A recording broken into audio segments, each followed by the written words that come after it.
Tirbashov challenged me to a joust, and I won, so I beheaded him and 2 other Turks. The war was far from done. The Turks were winning. Most of the army was dead, and I was severely injured. But soon I was captured and sold as a slave. The slave owner liked me, so she sent me off to her brother and treated me poorly. Another day, as a slave for my master, I was working in the field with my master beside me.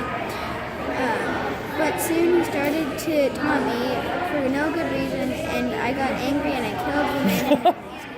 When I came back from my great adventure and war, a few things had changed. Queen Elizabeth had died, and King James Stewart had taken the throne.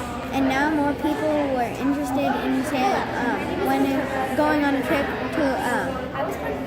a trip to America.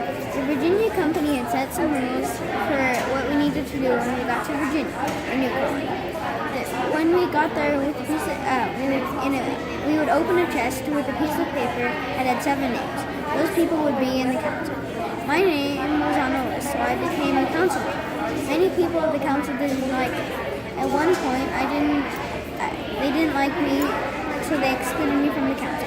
One day, we were sailing upriver when we were attacked by at one point, I was almost killed by Indians, and a man named Captain Newport had saved me. Because of that event, that's why they didn't like me, so they excluded me from the council. One day, we were sailing upriver when we were attacked by the Blue Monkeys, Powhatan's Brothers tribe. Powhatan's Brothers tribe were convinced that I was a war ant because I explained to them that a piece of paper can have a lot of meaning because it has a message. So they brought me to Powhatan, and in their welcoming ceremony, I was almost killed by a little girl. But a little girl, Pocahontas, had saved me. But they said they didn't mean it. Soon after my encounter with Indians, I brought Captain Newport to meet Powhatan. We signed a peace treaty, and in our cold winter times, the Indians would send us food and resources.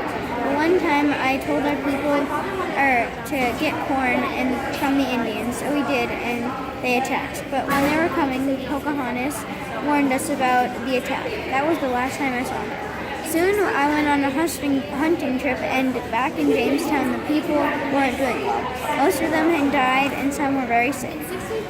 When I came back to Jamestown, the new president wasn't the greatest leader, so they elected me to become the president. I made the people work very hard every day. A year had passed, and the people were over.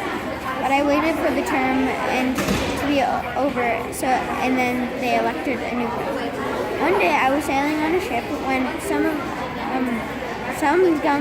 somebody set a gunpowder explosion, and it hurt my leg badly. No one knows if somebody tried to kill me. I went back to England in September. In my retired time, I spent time writing books, sailing back to America, and becoming the Admiral of New England. I wrote many books like A Map of Virginia. I also saw Pocahontas in England. Soon I died in 1631 at age 50. Is that Pocahontas over there? That's her? Yes. Good job.